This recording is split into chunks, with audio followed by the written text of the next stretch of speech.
Welcome, welcome, welcome.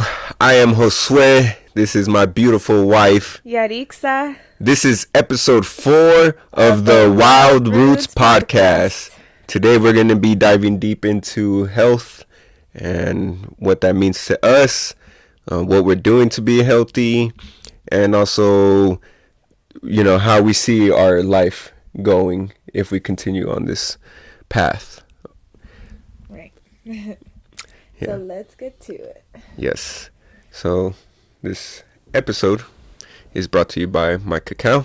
We're having some cacao this morning. So good. Some cacao with a little bit of cinnamon, some agave, and then mine has some cayenne pepper to get the blood flowing a little more. Yeah. I like the little kick of the spice in it. Really gets me going. Yeah, so I think a good place to start is why we decided to become healthy, why we decided to change our lives completely to start heading on this track.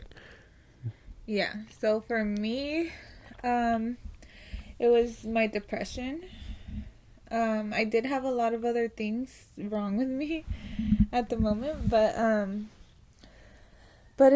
it was mostly my depression that led me here, because that's what I was trying to cure, in a sense, I guess. I wasn't sure I was going to cure it, but I just knew that, like, when I got diagnosed with chronic depression, and my mom found 5-HTP, which was more natural than taking, the depression pills, I was like, oh, there must be something else. Yeah. And I started looking into what is depression, and then it turned out that it was actually linked to a lot of the foods that we were eating. And they know this, the government. Yeah. Like, it's like a bunch of studies, and it's even like FDA, like through the FDA and Yeah. stuff. I mean, that's why a lot of the foods that are consumed here in the United States are banned in a lot of other countries. Yeah, exactly. It's so crazy, especially for cancer. And then, like, that's like one of the ones that, like, I started seeing more signs. Like, my mom, she got these chips, and literally on the chips it said, this product contains a chemical that FDA said that it's like cancer causing or something like that. Yeah. And I was like, did you read this? And then she's like, oh yeah, I wanted to show you. That's why I used to have them. Look at the receipt. She's like, look at the receipt. The receipt had the Even same on the receipt? warning. Damn, that's crazy. Yeah, it's crazy how they normalize it in a way too, where like I've even like just growing up I've heard people make jokes like, "Oh, everything has cancer. Everything gives you cancer." But and then like I would think about it, it's like, yeah, that's true. Why does everything give you cancer? Like Yeah. why is it? And then it's like, "Oh, damn, it's on purpose." Yeah, That a it's lot of these crazy. things have. Well, cancer is one of the ones that they're normalizing. But depression, I feel like, because there's like half of the people don't even believe in depression, and the other half do, Yeah. So, I don't know. But I think this year, though, like, a lot more people are more depressed than ever. The numbers have been rising, Yeah. not even just like this year, but it's been on a steady rise for a while now. Yeah. But I think this year, like, more people, or not this year, like, these last 3 years, Yeah. more people are, like, mental health awareness. Yeah, well, with the whole lockdown, that created just an enormous wave of people hating their lives and hating their lives. Yeah, and I think it's due to the isolation that people went through, but not even just That's a that. big part of it. Like, imagine how many people were locked in their houses, eating and eating and eating and eating, like, all this junk food. Yeah. Because a lot of people gained weight, too. Like, Oh, yeah, I know. levels are way up. People even gave it a term called the COVID weight or whatever. I've heard Yeah. people say that, like, oh, I got to get rid of this corona weight and this and that. I'm like, what is that? Yeah, I know, Like, I thought it was a virus. Like, how did it make you gain weight? I didn't know it was doing that too. People took it so serious that they were actually just staying in their house and not going anywhere at all and just eating. Yeah, that shocked So, me. I know, because my life still continued as normal. Yeah. Except it was kind of crazy seeing other people. But So, okay, so that's kind of what helped you yeah, that's start what getting into it. exactly. And it led me, one thing to another to see that I needed to go plant-based. Hmm. Yeah, for me, there was a few different things of why I decided to make the health switch. The seeds started being planted with martial arts, but even then, because I was active and all that, I could still get away with eating certain things and not have to worry about getting too fat or anything like that. However, really the main thing that shifted my mindset about health and everything was just the fact that family members started passing away, and then the way they were, passing away was more hard than anything, because having to see family members pass away like that without getting to say proper goodbyes or anything, where it's all like pretty sudden, from they get a cold, it turns to pneumonia, all of a sudden they're dying. Like, that escalation makes it very difficult to process in the moment. And one thing I hear a lot is like, they got sick out of nowhere and then just died out of nowhere. I'm like, but after they just said what all their bad habits. yeah, but it's like, no, well, they didn't just die out of nowhere. A lot of candy. Yeah, bun, bread, like sweet bread. Yeah, all these things, nothing happens out of nowhere. Everything is a process that leads to a conclusion or a cause, really, and the effect of all these different things that you've been doing to yourself over the years eventually catches up no matter what. Yeah. That's the beautiful thing about karma as well. People say karma is a bee or whatever, but in reality, karma is beautiful. It's just what you decided to do is the part that you think is messed up. Yeah. But that's your own thing. That's what you put out into the world. That's what you're getting back. So you can't put out, or in this case, put in all these harmful things and not expect a harmful reaction from all these choices. And once that started clicking into my head, I realized, like, all right, I don't want my family to ever see me like that. Yeah. I don't even want to see any more of my family like that. Yeah. But no one's making the change. Yeah. Everyone thinks like, I don't understand why he got cancer. I don't understand why they got sick. I don't understand why, it's like, it just happens. It just happens. But it's like, no, we got to start taking responsibility for everything that happens to us, including cancer, including all these different diseases that affect us and affect society in these days. We have to take responsibility. And that's one of the things that I hate about these, made up viruses and stuff like that, is that people are putting the blame on nature, on, God, on the Most High. Exactly. Instead of taking responsibility for it. Yeah, I know, because my family, there is a family member that them too, they're like, well, man, like their family had cancer and passed away, and he was like, well, she devoted her whole life to God, and then God punished her like this in pain. Yeah, why would God take them away? Why would God do this? Why would God? It's like, dude, because she suffered a lot because it was cancer in the blood, I think. Oof. So it did suck to watch her go through that and all that, but I tried to explain how it was the food, and but the doctor said, eat whatever you want, and that's the crazy thing, is that people go in sick, and there's a lot of times where people go in and they can't figure out what's wrong with them. Like, I have this pain in my liver, my kidneys, in my chest, and whatever, and they're like, no, you're fine. Just keep doing whatever you're doing. I was a victim of that. And I was just like, these doctors really don't know. But that's because they're treating symptoms, and they're not really trying to get to the root of your Yeah. of whatever you have, you know? Yeah, they're never getting to the root cause of anything. And that's the issue, is that no one's getting down to the root of it. Like, oh, let's just blame this virus, or let's just blame this, let's blame that. But like, just take responsibility. You got into this situation, you know. Like, okay, so when I my one of my lowest points was when I wasn't training martial arts and I was eating junk food every single day.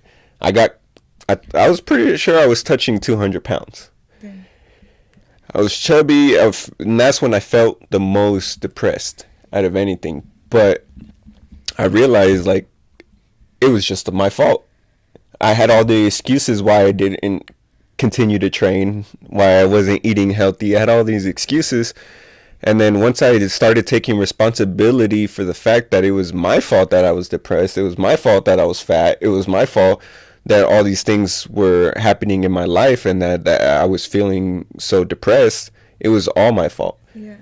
So once I accepted that, I accepted the fact that I could get myself out of this. Right. And yeah, I've talked about in the previous podcast that, you know, things like mushrooms have helped me, but they are a tool. Yeah. They could have gave me this new perspective and this new way of looking at things, but if I didn't do anything, then nothing would have changed. Exactly. It was still, the work still had to be done. And then so I started to make slow changes, but you know, I was thinking like, oh, I'm gonna start eating chicken, and you know, like, at least I'm making it at my house, and I'm gonna start doing these other things, until my eyes opened up into really seeing where disease came from. And obviously, like, Dr. Sebi had a big impact on how I started looking at why people were dying from these different diseases, and why people would say that it's inevitable that these diseases get to you at some point, you know? Mm-hmm. And I don't know why it happens faster to some people than others. Some people go their whole lives eating a bunch of crap, but then they usually still die pretty horrible deaths. Like, it's not peacefully in any kind of way. That used to be a thing where people used to just peacefully pass away in their beds, at home, in their sleep. That doesn't really happen anymore. Most people are dying in like a hospital, or they're dying in a senior home, not even being able to remember the family members, or not even having family members around them to take care of them, because they're too much trouble to take care of, because they can't even remember, you know, where they put anything. Yeah, and the senior homes are so sad. I used to work like at the hospitals and stuff. Mm-hmm. And one of the places, because I used to like pick up specimens and then deliver them to the labs. One of the places was a rehab place for like older people, like a home for the old people. And like, it was so crazy to like walk through all those rooms and like look in there and see all these like little old people not even moving.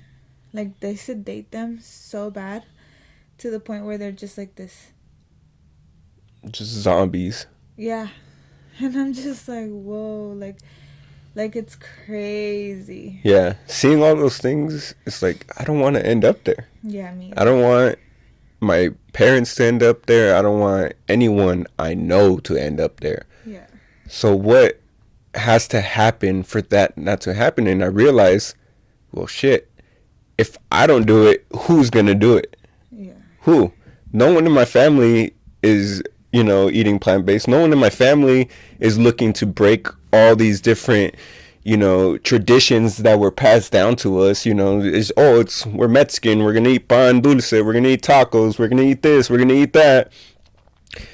But it's like, so if I don't start making these changes, who will? If I'm not leading by example, who's gonna be the example in my family particular? Yeah. You know, because that's where my focus is first. But obviously I want to have a bigger impact on, you know, a greater stage, but it starts with my immediate family, and it starts with, you know, obviously my parents and my daughter and everything. But how am I going to tell them, like, oh, all these things are making us sick, but I'm still doing the same thing? Exactly. You know, so I had to lead by example. I had to do the tough thing and say, you know what, I know this is how we grew up. I know this is how you guys were taught. I know this is just what we know.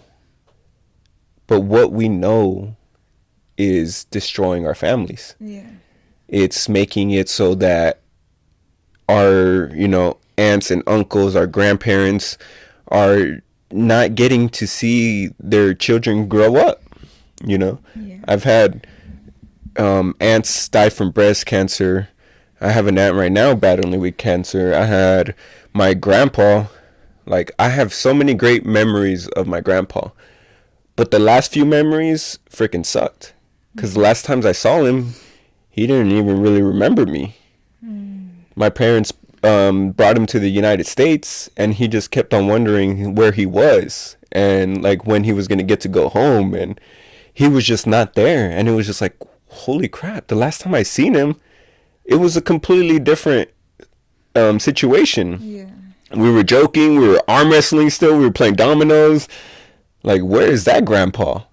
Yeah. And I just thought, oh, this is just what happens when you get old. This is just, this is just the reality of things. And this is what's going to happen to me eventually. And I was like, holy crap. And I was still pretty young. So, like, I still didn't have these conscious shifts when he died. But he died, and my aunt died, and then he died within, like, 2 weeks. And that was a tough week. So, like, my aunt died from breast cancer, and then he ended up passing away with dementia, with Alzheimer's. And I was just like, holy crap. At that time, I just thought, well, this is just, there's no avoiding this. There's nothing we can do about it. It's crazy how you say that, because that's exactly what I've heard too. Having a conversation with this one guy. I don't even remember his name, or where we were, but we were having the conversation, and he was saying, like, it was so natural coming out of his mouth, saying, like, oh yeah, well, my family suffers of Alzheimer's, and I forgot what else he said. And then he's like, so when I get old, we can't avoid it. That's what I'm gonna have too. And he's just like, I don't know, like, already saying, like, how he's preparing for that. It's already stage. It's already predetermined that's where it's gonna end up. I was like, no. Like, well, what? That's the thing, is that they program us in different ways. So you go to the doctor, and then you tell them, okay, like, they tell you, like, oh, does anybody in your family have diabetes? Yeah. Did anyone in your family have cancer? And to a point, it makes sense. Because, like, you're eating the same thing. You have the same lifestyle, most likely, as your family and stuff. But they're making you think, oh, because your dad had cancer, just because you're the son or the daughter of your dad, you're gonna have cancer. Yeah. You're gonna have diabetes. You're gonna... Yeah.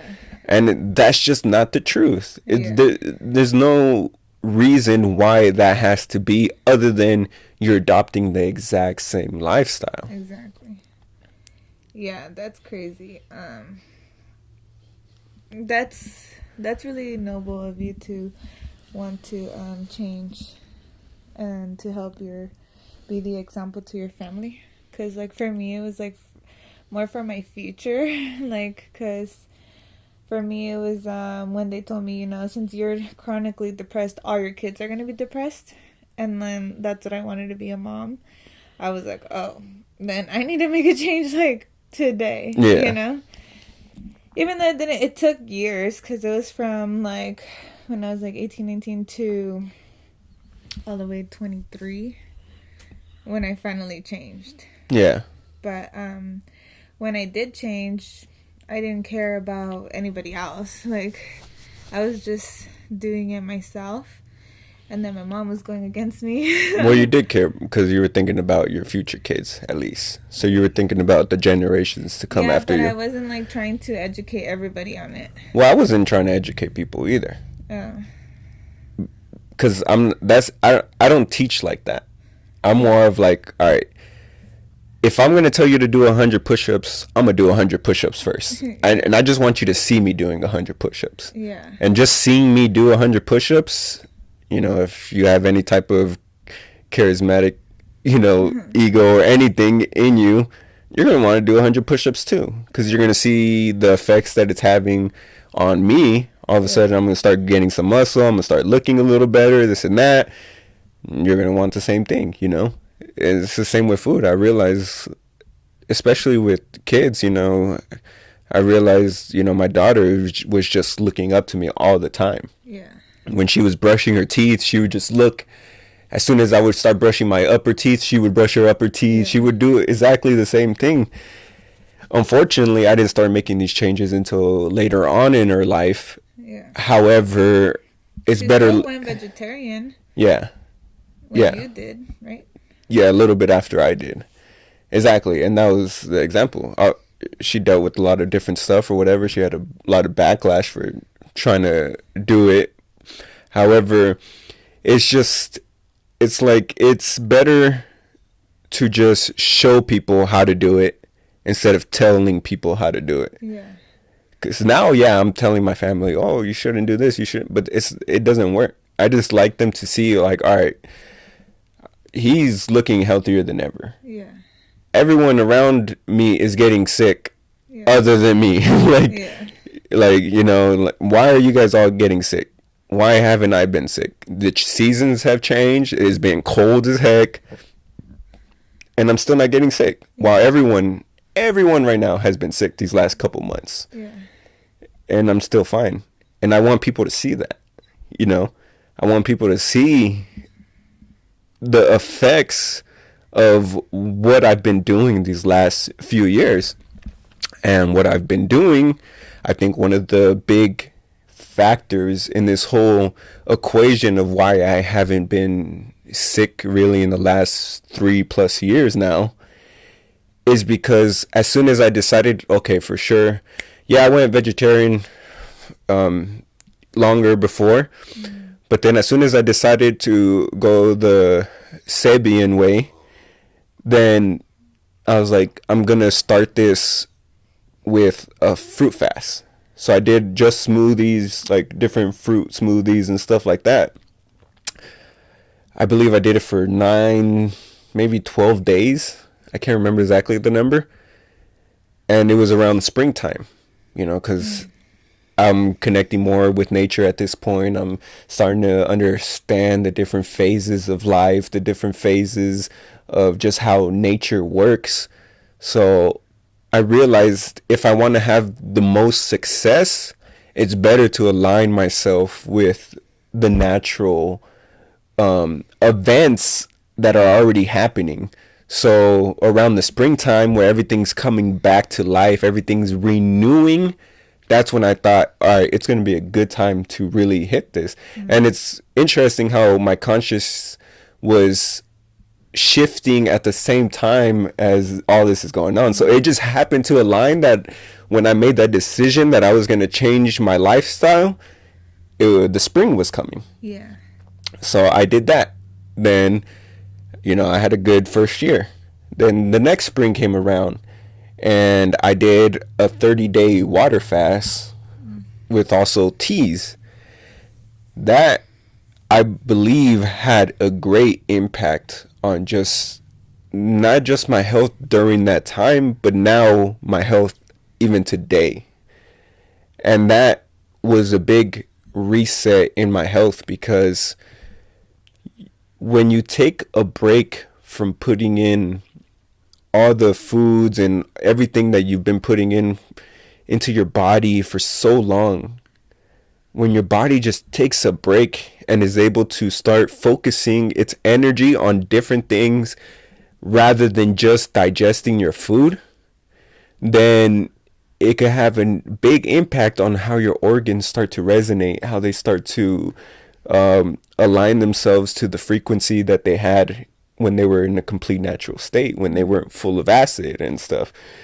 And with that change in my body, it's led me to this point where I am today, where like now I don't have to worry about missing a day because I'm sick, or like, you know, not being able to do what I have to do. And I think even that 30-day water fast could have gone a little better if I rested a little more, you know, because that's a big part of it. You're supposed to rest and stuff. I had things to do still. You know, actually during that time is when I got my black belt.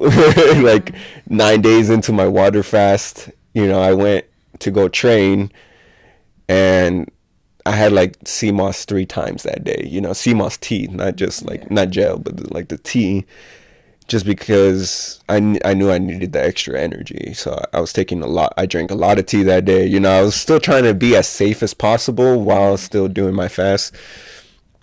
After that, I was able to rest a little more, but I was still doing things in the garden. It's springtime. There's a lot to do, you know. So I think I could have had even more profound um, healing benefits from it. Mm. But, you know, you live and you learn. Because I could have broke the fast a little better and stuff as well. But I think just taking the time to really shift your consciousness in a way to where you're focused on your health for that period of time. Because most people think you're going to die if you don't eat for 30 days. Yeah. And it's just not the truth. Yeah. I'm living proof that it's not the truth. And there's Yeah. been plenty of other people, you know, and when I tell people when I told people what I was doing, they always have this weird like kind of like, what are you trying to do? Like, are you trying to be Jesus or something? Like, what are you trying to do? You know, like fasting 30 days, and I should have done 40 to be honest, because you know, it's in the Bible for a reason. Yeah, exactly. I think because I felt things happening where I was like, whoa, like I was vibrating in a way. I was picking up frequencies way stronger than I had ever had before. When I would just close my eyes, I could just like pick up on all these different types of frequencies. And there were some weird things happening towards the end of it too, where I was like, maybe I wish I didn't wasn't so stuck on that fact that I said I was going to do it 30 days, so I'm just going to do it 30 days. Because if I would have went 40 days, I think it would have been Even better. even more profound, Yeah. you know. And now I won't know until I do it again, Yeah. which I'm planning on doing something this upcoming spring as well. Yeah. This last spring, what did I do? I think another fruit fast. Because I don't think it's necessary to do those big old fasts like all the time. Yeah. I think if you just pick certain reset. moments, You yeah, have to reset at least, like, well, I don't know. My mom used to say once every 3 months. We used to. yeah, and that's aligning with nature, because why? The seasons The change every seasons 3 months. Yeah. So I think that's a beautiful way to do it. It's like, yeah, once you have the changing of the season, do something. Yeah. You know, a 3-day water fast, you know, or fruit fast for a week. Something is always better than nothing. I think I want to do like a fruit fast, like a fruit smoothie or like fruits.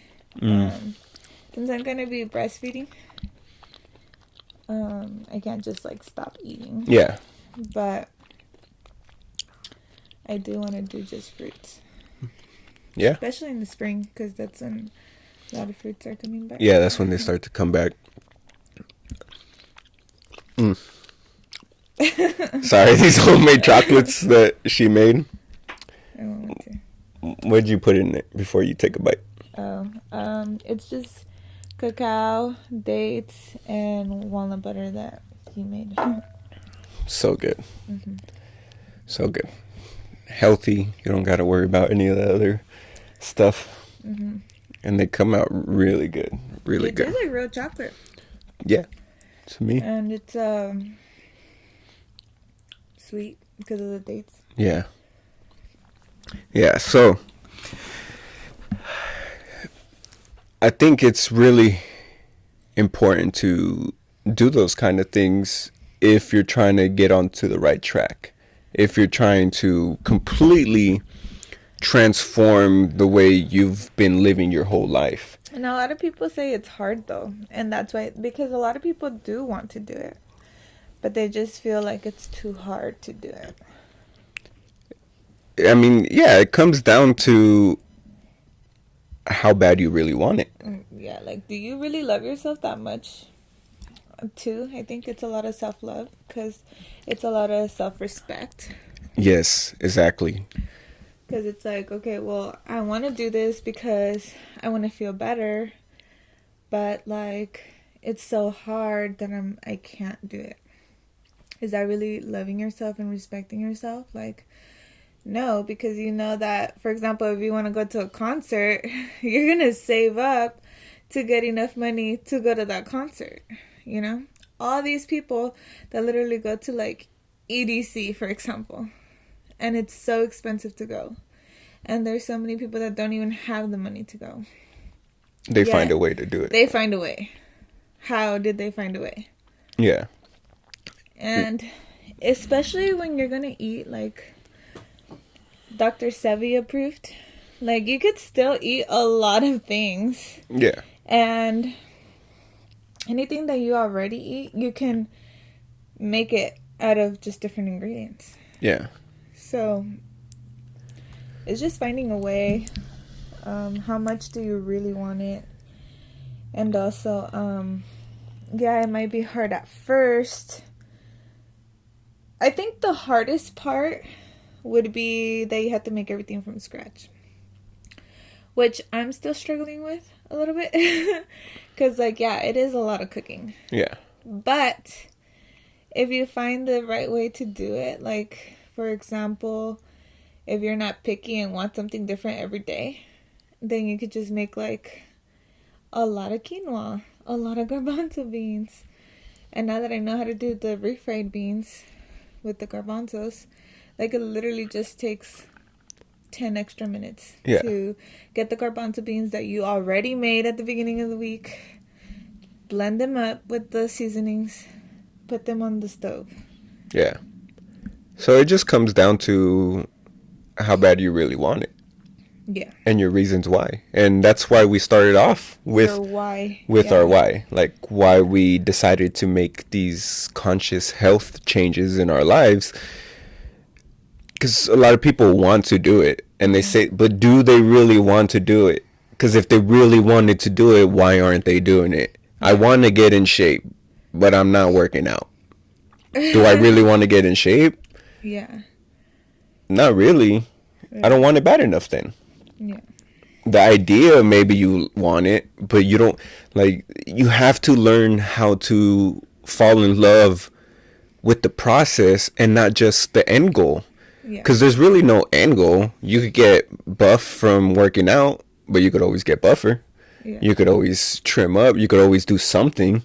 Yeah. There's really no end goal. So it's like you have to fall in love with just the process of it. And that's what I realize is that, you know, I'm going to start enjoying the changes that I'm making in my life. Instead of just thinking, well, you know, I just want to have this picture in my head of how I'm going to look when I'm the absolute perfect healthy man. Yeah. You know, because then it's like, all right, that's going to take a long time. And, you know, when I have days where things don't go according to plan, then what? It's going to make it easier for me to give up on it. But if I embrace the fact that every day is going to be different and that the road to where I'm trying to get to isn't the prettiest road, and I accept that, and I'm like, okay, it's going to be fine. There's going to be these potholes. Sometimes I'm going to have to go this way. Sometimes I'm going to have to swerve. Sometimes I'm going to accidentally hit the damn pothole and I'm going to mess some things up. And that's just the reality of it. But I love that part because hitting that pothole, now my awareness is at a different level. Yeah. Because now I'm more conscious of the potholes that I maybe didn't know were there at first. Yeah. So I love the whole process of what it's like to completely transform one's life, even coming from where we've came from. Yeah. Exactly. Yeah. And I mean, we're not perfect. Like, we're still, even though we're plant-based and all that, but like, now we're learning more. Yeah. So now we're like, oh, maybe, you know, eating flour is not that great. So we might want to change that, you know? Yeah. And so doesn't mean that we're going to change it from one day to another, but now we're more aware of it. And also, well, with our goal of like our fruit jungle and stuff, like we know it's coming. Yeah. That what we want to do with ourselves. So I think it's just having a goal, But then just like you said, remembering that just because you have a goal, it doesn't mean it has to be completed in like 6 months, a year. Yeah. Like it could be as simple as, okay, I do want to be plant-based right now. I'm just learning, so I'm going to change like the basic things that I use every day, like my cooking oil. I could go from masola, corn oil, vegetable oil to grapeseed oil, and that's going to make a huge difference. I can change my table salt for sea salt, and it costs nothing. Like you literally just grab the different option. Like, okay, instead of my regular pasta, I'm gonna go ahead and pick one that's a red lentil pasta or a garbanzo bean pasta. With just one ingredient. Yeah. It works just fine. There's no need Sell for it at the store, Yeah. at Target, at I don't know, does Walmart have it? I don't know, Stater Brothers, Stater Brothers. plenty of places you can find it like, online. You will be able to find it. And then That's a beautiful point, because I think a lot of people, well, this is why I don't like the word diet. yeah. One of the reasons why I don't like the word diet, and why I think diets don't work. Yeah. Because people have this idea that, all right, a diet means I'm going to be doing something for a certain amount of time. But it's like, we didn't change our diets. No. We changed our lifestyle. Yeah. And the difference in that, let's say I decide to do this plant-based diet. I'm 5 days in, then I accidentally eat a chicken. Then I'm like, man, I failed. Yeah. You get into this home, I failed. I messed up. Might as well throw that out the window and then just go back to eating what I was, or, completely change directions. Yeah. They just always end up failing. Yeah. And people, because it ends up being too hard on themselves. When you change your lifestyle, one little hiccup doesn't mess up anything. It's just like, all right, I'm going to do better tomorrow. Yeah. I messed up today. So I accidentally ate that chicken wing. Whatever. I forgot that I was doing this. It's okay. Yeah. Excuse me. We're going to move on, and it's going to be all right. Yeah. Instead of thinking you failed and you're a horrible person, all these different things. And then, so there's that part of it to where it's like, when you make the conscious decision to change your life, then you don't have to worry about going on a diet. You're doing what's going to be the best for your whole life, up until the point where you die. Yeah. And that doesn't look like a straight line.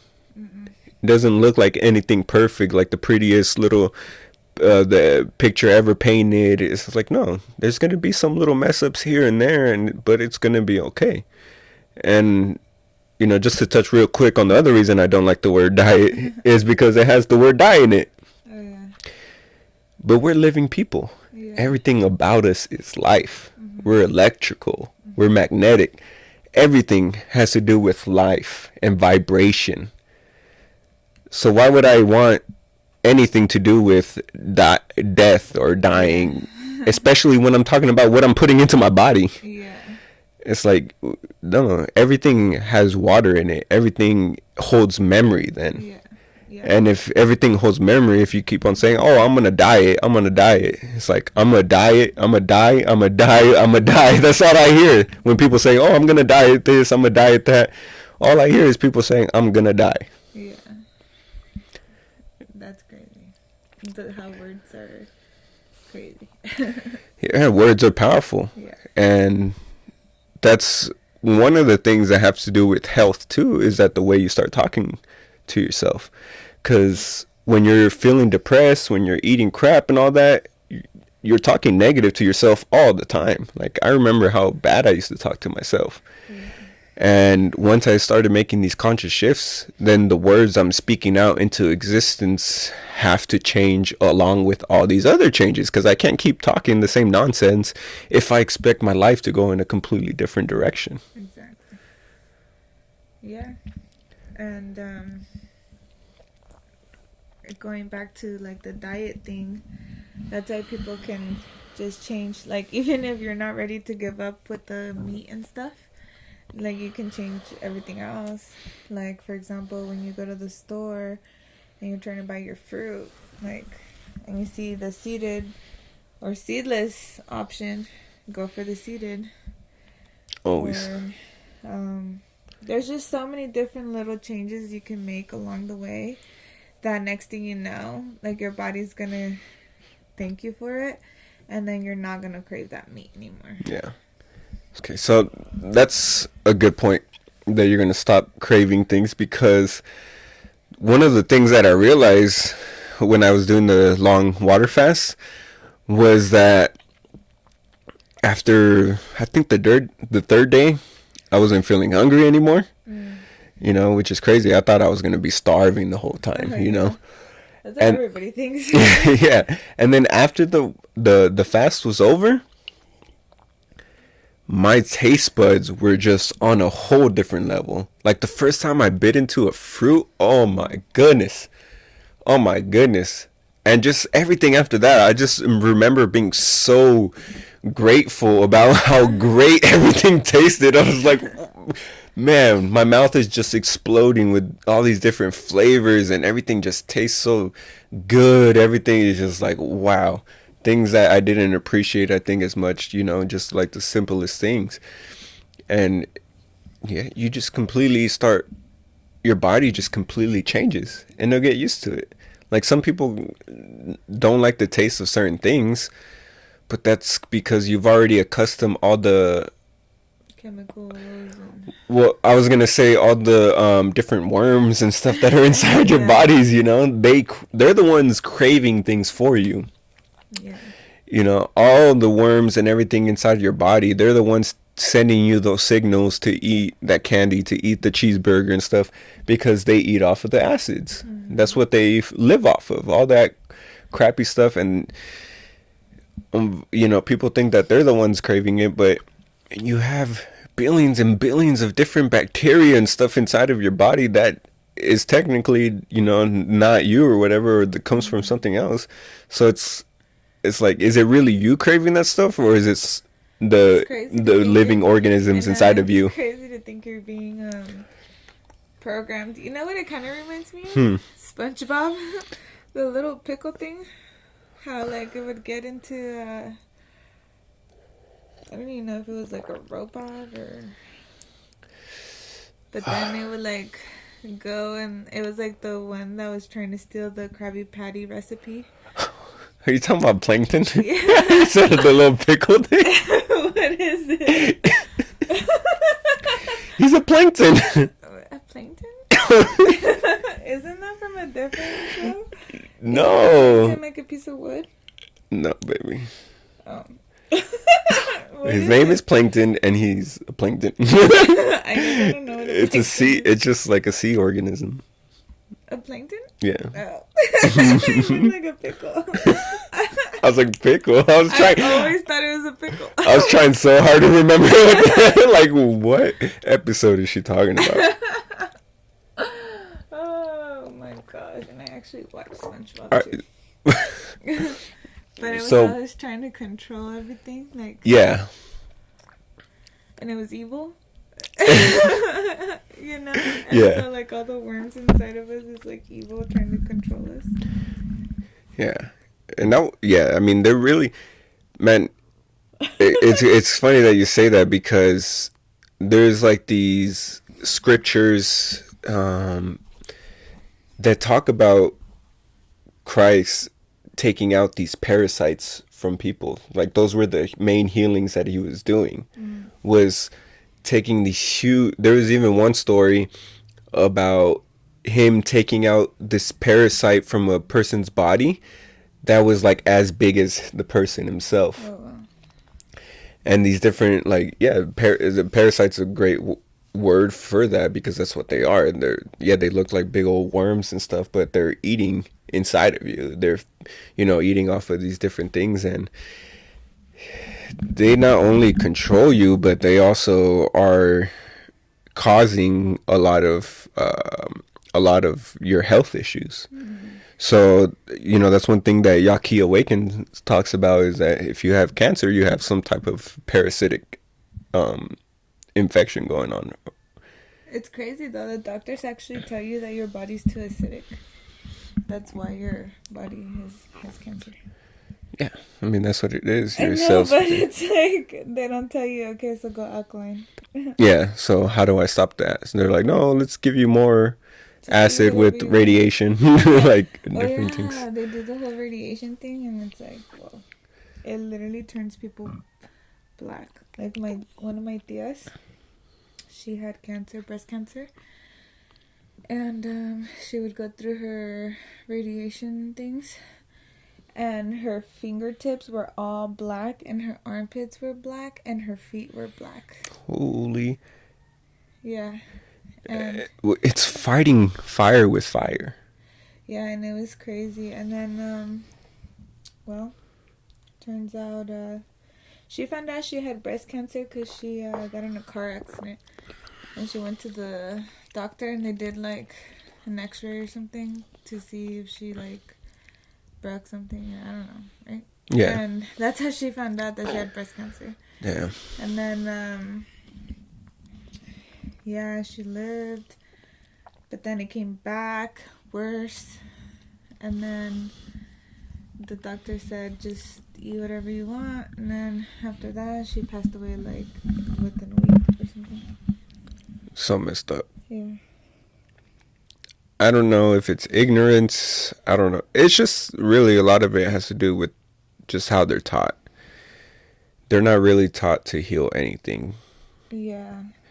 I mean, how much millions of dollars has gone into cancer research, specifically breast cancer. There's a whole month where they're raising money for, and how long has that been going on? As long as I could remember. For real. As long as I could remember Wear your pink.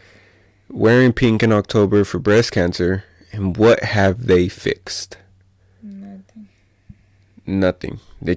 This mainstream still says that it's uncurable. Yeah. But it's like, come on.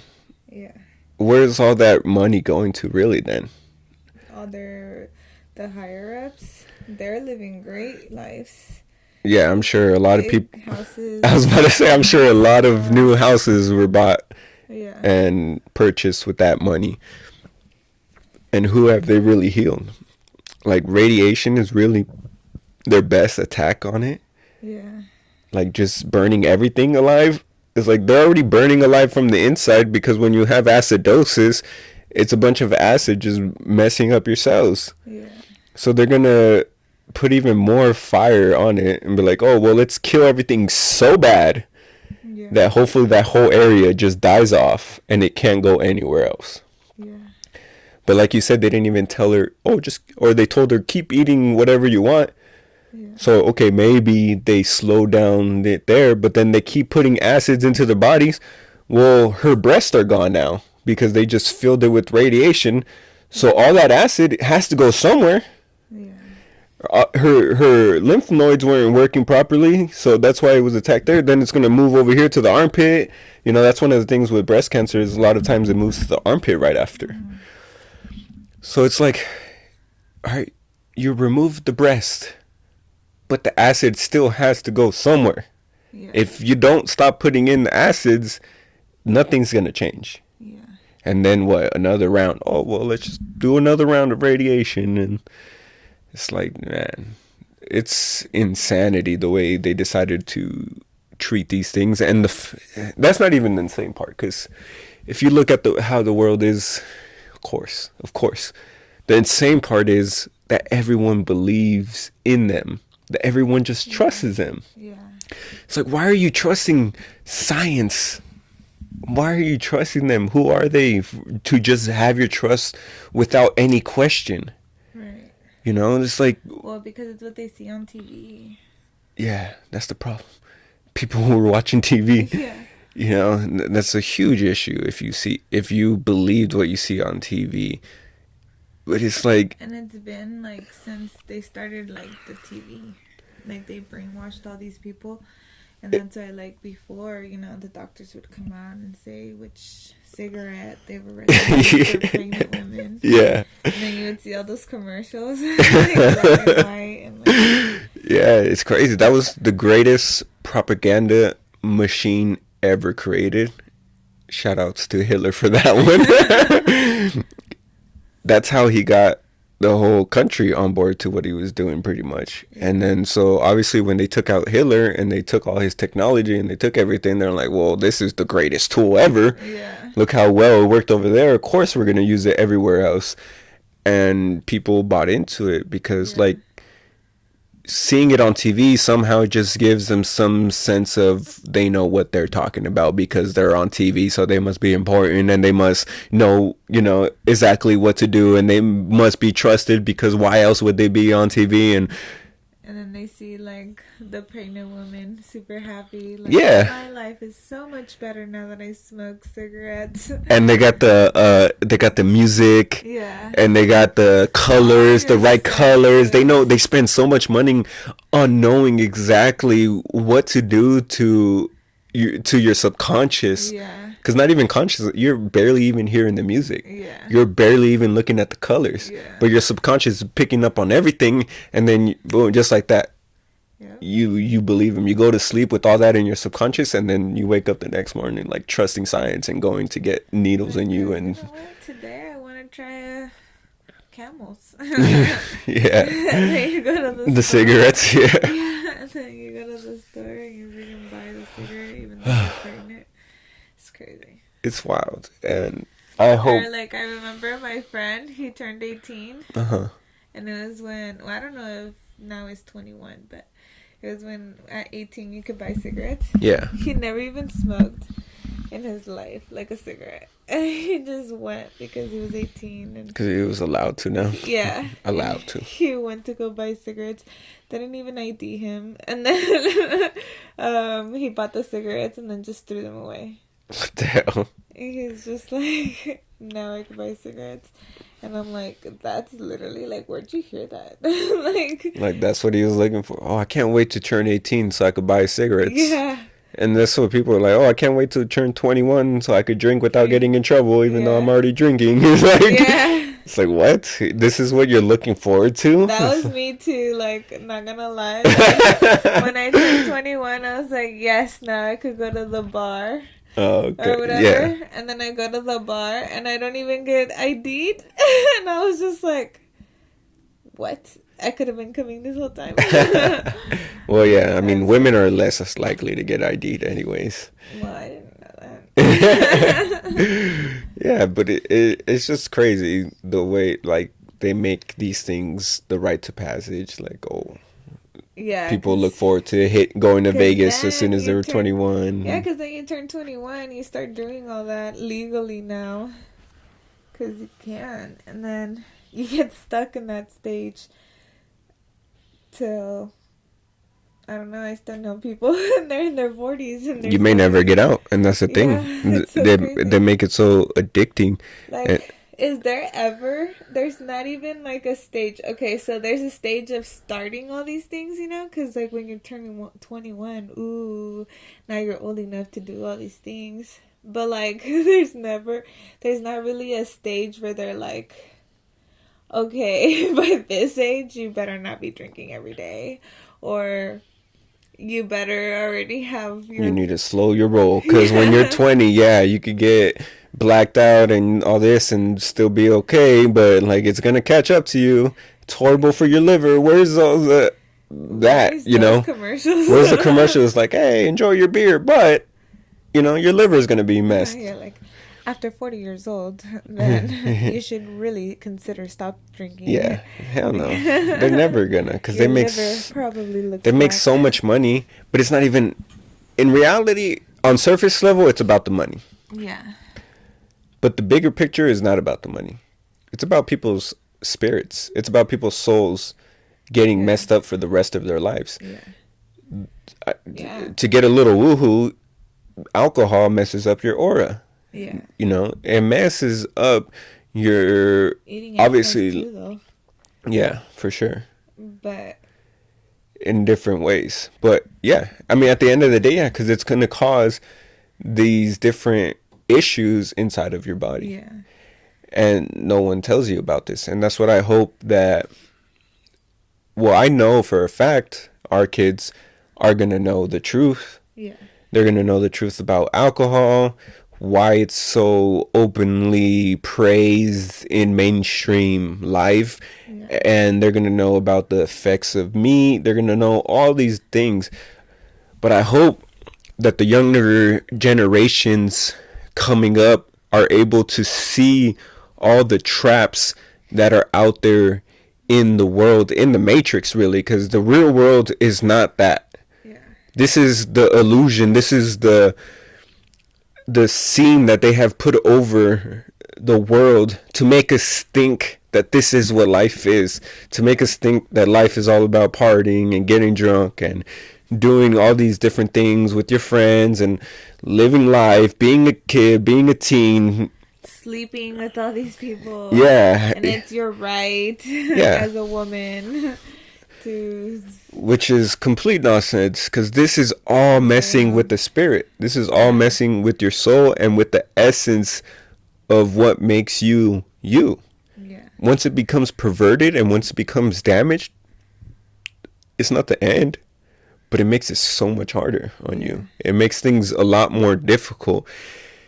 And with all these different traps, people lose sight of that. So it's easy to get caught up in these things. And especially now with everything, how easy everything is out there. Yeah. How here in the United States, so much crap gets pushed into going viral, all the dumb stuff. Oh, I know. All the dumb stuff gets pushed to go viral and everything, but all the conscious things, all the things that are going to make people live better lives and stuff like that, all that is much harder to get out there, but it's out there. So I hope, the right people find these types of messages and are able to adapt it to their lives, because some traps are harder to get out of than others, Yeah, we happen to fall on weed sometimes, but then there's some people, their first drug was heroin and then never recovered. Yeah. Some people's their first drug was meth. Some people died their first time drinking. Yeah. This is a fact. This is the reality of how things are. Yeah, some people drink and they're fine and everything. Not everyone though. Yeah. Some people drink their whole lives. Some people drink for a short period of times and it completely messes up their lives. Yeah, I know. I saw this meme that was goals, and then it was a 90-year-old still drinking shots, and it's that's crazy that she's 90 and still taking shots, but shooting for the stars. Those are your goals. Some sad person, someplace. I mean, it had a lot of likes, or yeah, because people think it's funny. That's the thing. All these demonic things are normalized these days to where now everything's a joke in a sense, or not to be taken serious. Oh, you take life too seriously. Just have a drink. Just enjoy yourself. Eat the cheeseburger. Eat the myself. I know. Why do people? So crazy. That's the thing. People think you're not enjoying yourself just because you're not enjoying what everyone else is doing. Yeah. And then it's just crazy. You know what my son the other day, 2 days ago? What? He was asking about why do people eat stuff that's not alkaline? Uh-huh. You think, and I said, well, because, the government makes the food or whatever, they allow it. Yeah. And he's like, well, how do we stop the government from making all this food? That's not good for you. Yeah. And I'm just well, that's why we have to stick with being alkaline. And that's why we have to show everybody the example. Exactly. And it's so cute though that he's 4 years old and asking me, well, how do we stop this? Well, that's the new generation. That's the questions that need to be asked, not just by a 4-year-old, but by other people as well. And unfortunately, they're not. But that's the beautiful thing, that he's that young and he's already thinking, well, how can we stop this? Yeah. And there's no stopping the government doing what they do. No. There's only stopping what you do, and there's only changing and transforming what you do. Oh, because it all started because he saw a video on how ketchup has worms in it. Oh, okay. Yeah, and He's like, no, not ketchup. yeah, he loves ketchup, and there's like this ketchup they make with agave, but it has apple cider Vinegar. and like citric acid. Mm. I think those are the two ingredients that are not good in it. And so I was like, so why are you okay with eating that if it's not even vegan? Like, even though obviously it is because it says vegan, so I don't think they use worms in that one. But who knows? But I was like, why are you okay with it? And he's like, I'm not. He's like, you just always say, eat it. And he's like, why don't you make me some ketchup? And I'm like, okay, touche. Now I'm going to have to start. I know. Yeah. But, like, I don't buy him the ketchup, but my mom does and his dad does. So it's like, now he's going to hopefully start saying no to it. And then now he's more conscious about that now. And that made him think of other things. Like, yeah. Oh, okay, so well, how can we stop this? And that's the thing that I was doing something when that conversation was going on, but I do remember you answering correctly, like, well, that's why we do what we do, and that's why we're growing our own food, and that's why we're going to continue in this path that we're on, and being able to be more garden to table, more, getting everything that we have from our own soil, or from people that we know. That's the only thing you can do. Because what are we gonna go protest? Stop putting worms in the ketchup. Stop it. I'm gonna hold my sign and maybe set a car on fire, and then they're like, oh shit, he set a car on fire. We better stop with the worms. Stop with the worms, people. We gotta halt this. Like, no, they're gonna do what they do, and that's one thing that is correct that I've heard before, is that you vote with your dollar. Yeah. If you don't support something, don't support it. Don't spend your money on it. Don't completely break away from it. If you don't support the matrix, then you got to find a way to break out of the system, unplug yourself and get out of it. Yeah. There's no completely not interacting with it. That's why Morpheus and Neo, they always went back into the matrix and everything, right? Because you can't completely get away from it. Yeah. But you can get out of it, because more than anything, it's your mind. Exactly. It's a prison on the mind. Yeah. It's this persona, not a persona, but it's this illusion that they put over our eyes so that we're seeing the world through this lens. And once you pull it away, you're like, oh, this is what the real world is like. Well, all right, well, I got to do this, so let me pull it over so I can mix in there. Yeah. But you don't have to be a part of it. And that's why the Bible says, like, of this world, but not, or from the world, but not of it, or something like that, right? Yeah. Or not part of it, Yeah. And it's so true. It's like, we have to be here. We came here. Yeah. This is the test. The test is, are you going to be conscious enough? Because it always just comes down to consciousness. Yeah. Are you going to be conscious enough to be able to see that you're in the matrix and do something about it? Or are you going to decide, damn, you know what? I know what these two crazy people are saying.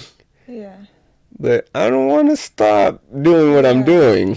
But I don't want sports. I still love the bread and circus. I still love my fast food. It's just too hard. You know what? I'm just not going to think about it. Yeah. And I get it. Because I have those days where, like, damn, I wish I could just stop by at a Del Taco right now and not have to worry about anything like I used to. Now I have to worry about having food in the fridge all the time if I want to eat. Now I have to do all this, making sure, I'm always staying healthy. It's just like... Yeah. But then I had those thoughts, and then I just let them go. Yeah, it's crazy. Because it's mostly when we're driving too. When all those colors are popping out of you. All the. I'm getting hungry. I remember that burger. I remember when I used to get over there. Like, remember when I used to eat damn, this? like, life would be so easy if I could just go to that drive-thru right now. It's easy. But see, that's what they did. They made it easier instead of not having to worry about the long-term effects of things. Yeah. So everything's just about easy, convenient, all these things. But is it easier if you know that down the line there's going to be suffering? Yeah. It's easier to go to McDonald's. But then is that really easier than having tubes put in through your throat, through your butt, through everywhere, right? Yeah. Because that's where all that leads to. Yeah. Or let's say you happen to live a crazy life like that and not worry about anything, but then end up in a car accident and die instantly. Yeah. Well, sorry to break it to you, but your energy is not going to stop there. Yeah. It's going to keep on moving, and that karma doesn't just disappear. Yeah. All those dead animals that you put into your body still has an effect that's going to live beyond this life. And that's the problem, too, that people have such short-sightedness that they're not thinking about what's going to happen when I'm dead. Because death death is so taboo. Yeah. Instead of it just being a natural process, that's one of the biggest things that the rich want to avoid, right? They want to avoid death. But why is it that they want to avoid death? It's because they're trying to avoid karma. They're trying to avoid all the shit that they're doing, even though they think they're getting past karma by telling us what they're doing and stuff like that. But there's no completely avoiding it, you know? But yeah, if, you know, if they tell you, you know, they're selling poisonous food, but you're still going to eat the poisonous food, that's on you. Yeah. Yeah, they're going to have their own things to deal with. You pick, yeah, exactly. You are the creator of your own karma. Because the Bible does say something like, if you mislead the people, your karma is like doubled. Yeah. So that's why they're trying not to double their karma. Yeah. By not misleading, because they're telling us. They're telling exactly, just like the label on the potato chips. Yeah. You can't sue the company for giving you cancer if they told you they were gonna give you cancer. Yeah, on the receipt and everything. Yeah, so they told you. Say you can't. You didn't see it. Yeah, there's no excuse for it. Yeah. And that's the thing. People want, you know, excuses. They want to be able to put it on the nature. Yeah. Oh, nature is the reason why I got sick. Oh, this is. Yeah. But it's like, no, there's no escaping everybody knows. By now, everybody knows. If you have a phone, if you have internet, you should know. If you have a heart, like, you know. You know. And whether you or not you're listening to yourself, maybe you're so programmed and so your energy is just so clogged up that you don't even realize. You know, you're not even able to pick up on all the signs because you're half a human, or you're not even human, you know. Yeah, you're just are what you eat. Yeah. And that's the crazy part too. I mean, even the little kids, like, you know, I've seen like this kid, it was like on a show where like this kid just wanted to eat like sausages every day or something, salchicha, and then he was so big he could barely walk, and his grandma was raising him, and she had a wheelchair for him just because he was so big. Oh my goodness! He couldn't walk, and he already was gonna die, and he was only like 8 or something, like he was a little kid. And they told him, oh, you have to walk, blah blah blah, like you have to exercise at least. That's what they told him, that he had to exercise at least 30 minutes a day, and that would fix his problems. Like, they didn't even tell him like eat better. You have to eat a little bit more veggies. But it's like the grandma just kept saying, well, he doesn't like it. Yeah. Well, he can't walk, so I have to, because they told him to get rid of the wheelchair, because he could walk, it just one step at a time. Yeah, you know? It's really hard. Yeah, I'm sure carrying all that weight. Yeah. And the grandma, and then he would complain and cry that he was tired, but Yeah, that's why grandma shouldn't raise kids if possible, because they're always just like giving them whatever. Oh, the baby needs to eat. yeah. He's like, first of all, he's 12. Second of all, you should have stopped at some point. Like, you can't just Yeah. keep, and then just feeding into his own weakness. Yeah. Like, he's getting so fat that he can't walk. Instead of being like, all right, we're gonna start walking every day. No, let me get him a wheelchair. Yeah. And just feeding the weakness. And so that kid, I feel bad for him because I'm sure he just sits there. And then that was another thing that they told him, that he couldn't watch TV while he was eating because he would like not chew his food. Oh man. And so I feel bad for that kid because the way that he's being raised, it's like, I don't know if he could see how bad everything he's putting in his mouth is. And when he looks in the mirror, is he even looking in the mirror, first of all? And then when he does look in the mirror, yeah, he's probably avoiding it as much as like, possible. Does he actually see that he's sick? Like, you can't walk and you're 8, you know? Yeah, I don't know if they're conscious enough, or if they just have a bunch of worms in their brain by that point, or because it's if you just get to that point, it's like, man, it's gonna be so hard to change. It's gonna be really difficult. He needs some dramatic event to happen, someone to come into his life, and that's the unfortunate part. Yeah. Like, obviously he's raised by his grandma, so it's like, where's his parents at? And it makes it hard for the grandma to raise him because she just wants him to be happy or whatever, and food makes him happy, so let me keep feeding him food. Yeah. But does she even consciously realize what she's doing to her child? Yeah. And it's a shame because that seems to be happening in a lot of different situations.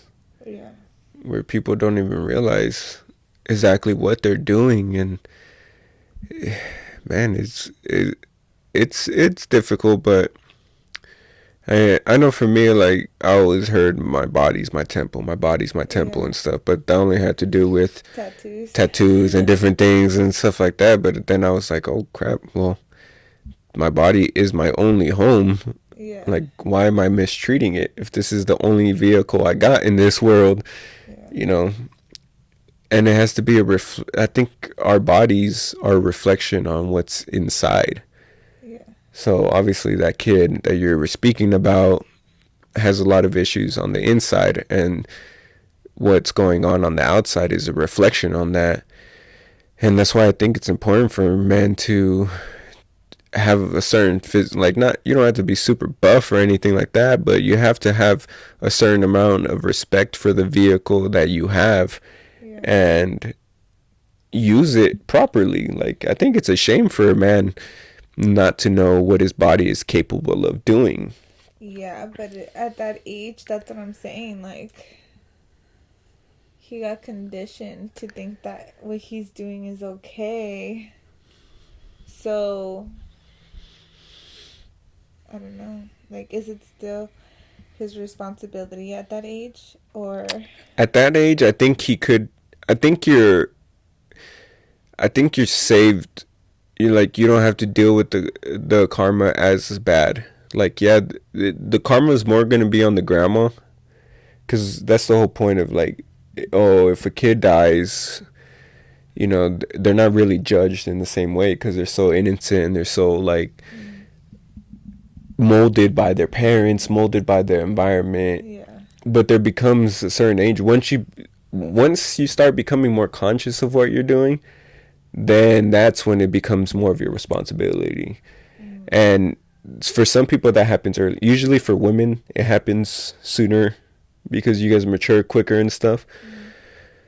Mm. But you can't escape. Like, if a 2-year-old just decides to grab a bird and kill it, like, I don't think it's as bad as if a 12-year-old who knows what it's doing and grabs that bird and just wants to see it die. Yeah. Other than, like, the other kid, he just, like, oh, I don't know what happens if I squeeze this bird, but I feel like squeezing it and it dies. Like, I don't think that's going to be as bad. But it's just, like, the Most High knows when that when your shift shift happens, happens. when you start to become more conscious, Okay, and once you and start to decide do to keep you it. think that there's adults who have the consciousness of that 8-year-old? I think I think that traumatic events definitely could imprint on an adult to have a lasting effect like that, to where they'll carry it on into. But no, I don't think they could have the same consciousness as a young kid. Because you've just had too much experience at that point. Yeah, you've had the trauma and stuff, so it hasn't allowed you to completely grow up in a way that you would have naturally grown up. Mm-hmm.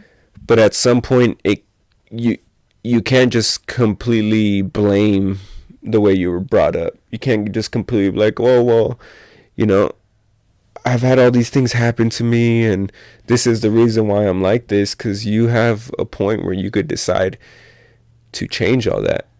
Unfortunately, sometimes people don't have the help, and I think it's so nice to have that help. It's so nice to have a healing person around you, Yeah. you know, or a healing being. Like for me, mushrooms were that guide for me. Like, oh, that you're not doing this alone. Yeah, you've had certain things happen to you. Yeah, things seem a certain way, but it's not like that. Let me show you a different way of viewing the world. Some people don't have that, and I think it's because there's evil forces in this world that corrupts the mind and don't allow for that person to see any other way of living life than a way of that ends in destruction. Yeah. So someone could, like, I've heard this story recently of this man who ended up killing his wife, and she was either pregnant or she just had a newborn. Mm. And turns out that that man saw his dad kill his mom, or that happened. You know, I don't know if he saw it, but the dad killed the mom, and no one helped him heal from that. And he ended up doing the same thing. All that, yeah, but look, he ended up having two other children, and then he was about to have his third one, and then all of a sudden he snapped. And it's because he wasn't healed.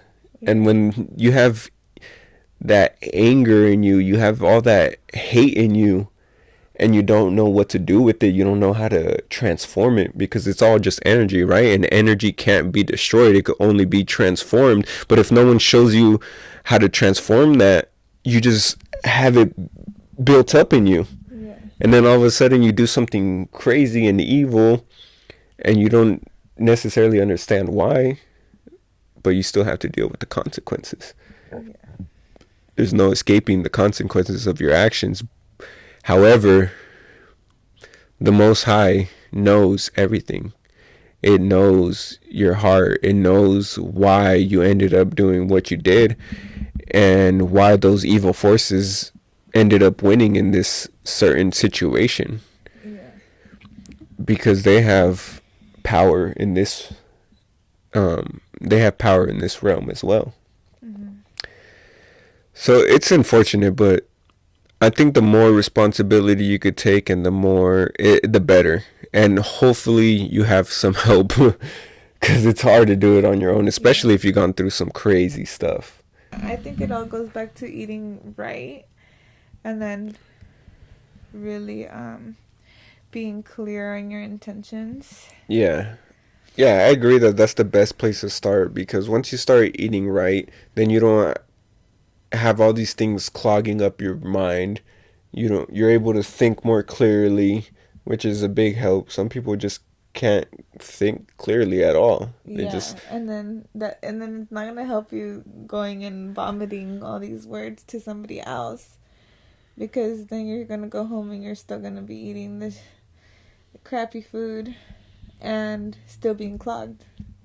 Yeah. Still feeling really What you bad need about is yourself. to purge all the bad energy that's stopping the natural flow in your body. And also remember that the Most High is there for you. Yeah. Because then And you don't have to rely on someone. There's always that guiding force yeah, if you allow yourself to be aware enough and to be open to listening. yeah, But the problem is a lot of people don't know how to listen to that very faint voice that's getting even fainter in these days because yeah, we already said there's a veil. yeah, Then there's the food, yeah, which is going to stop all this energy from coming in, because if we're antennas and we're picking up energy and then releasing energy, a lot of our antennas are just blocked and they're not receiving the way they should be. mm-hmm. Well, they are receiving, but they're receiving the matrix, the programming, they're Yeah. receiving all the control, they're receiving all these Because that's the things. vibration you're at. Exactly. It's And like changing the radio station. exactly like changing the radio station. So but you need to change it. Don't let the people in control change it, Well, because yeah, that's when because they're putting it to the frequency they want.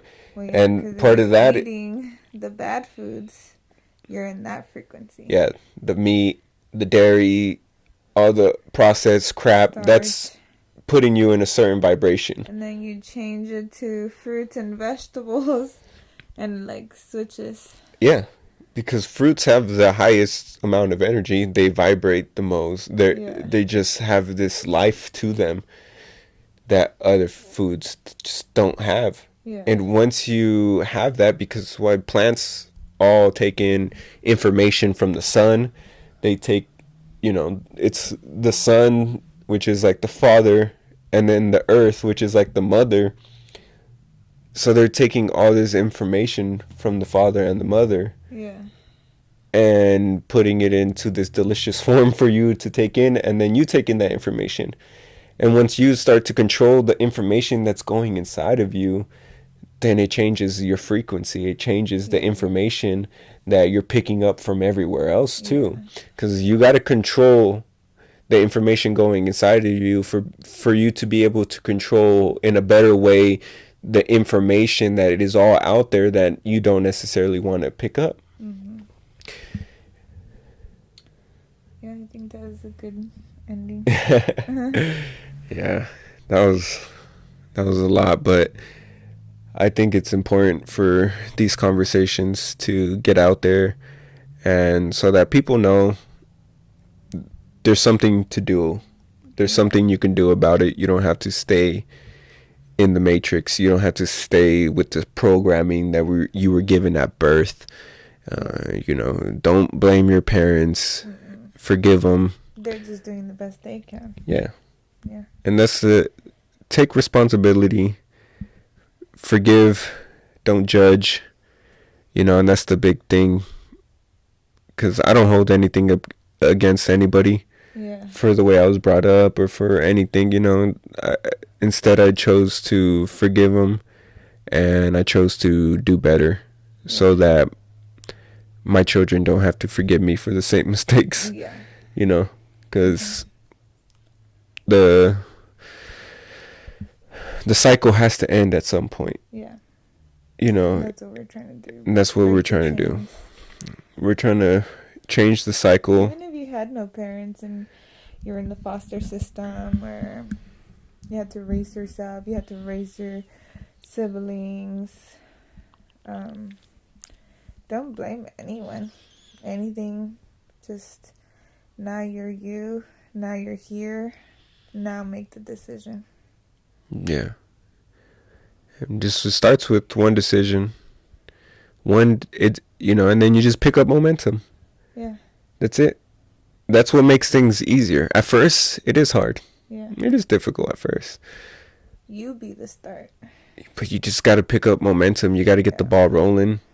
And then it gets easier and easier. And then it just, all of a sudden, you are this new way.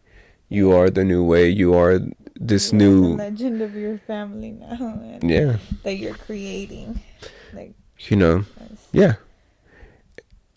I just want to be something that my ancestors are proud of. Yeah. They didn't go through everything that they went through just for me to mess things up and not to do my absolute best and not to, make a huge ripple effect on our family. Yeah. So. And he thinks about his ancestors. I don't really think about my ancestors, but I think about my future. Like, I want to be the reason why my kids are, their kids and the kids of their kids. Yeah. Well, to me, I want to be the ancestor that well, exactly. Like, oh, she decided to make this change and look at us now. We're thriving. Yeah. Well, just to be clear, when I say ancestors, it's not just necessarily those who came before me, but it's also those who come after me. But that's a whole different discussion. It's a little, I think about it in a little different way because I'm thinking outside of time. Mm-hmm. But yes, I give honor to those who came before me for sure as well. Yeah, me too. But I just feel like they know what they did, and that's why I'm here. Yeah. And doing what I'm doing. And for me, like, I think the future is what matters more, because I know that we're putting all these babies into the matrix, basically. I would say that the present is what matters the most. That's why when we're talking ancestors, we're talking outside of time. But what matters the most is right now, and what we're doing now is going to affect the future. So yeah, and what happened before affects what happens now. Exactly. So that's why everything that they did is what brought me here. Yep. And then now, everything I do now is going to affect generations after me. Exactly. That I'm not even going to be here around for. Yeah. So everything that we do now is what matters the most. Yeah. And that's why we chose now to be healthier. Yeah. We chose now to be more conscious and choosing every single day because every day is right now. Yeah. So always making the best choice possible. And I think it's really awesome to make the choice with you, and to make, this whole ripple. We're bringing two different families together to completely change the world. Yeah. Maybe it's just a small part of the world, but it's the world. It's the world. It's part of the world. Yeah. So, thank you. Yeah. Thank you. Thank you, guys. Please, if you enjoyed this talk, go ahead and subscribe. Like it, comment it, and subscribe. We're going to be putting out videos every single week for now. And yeah, I'm looking forward to the next one. Looking forward to seeing you guys there for that one as well. Peace. And love. And some love.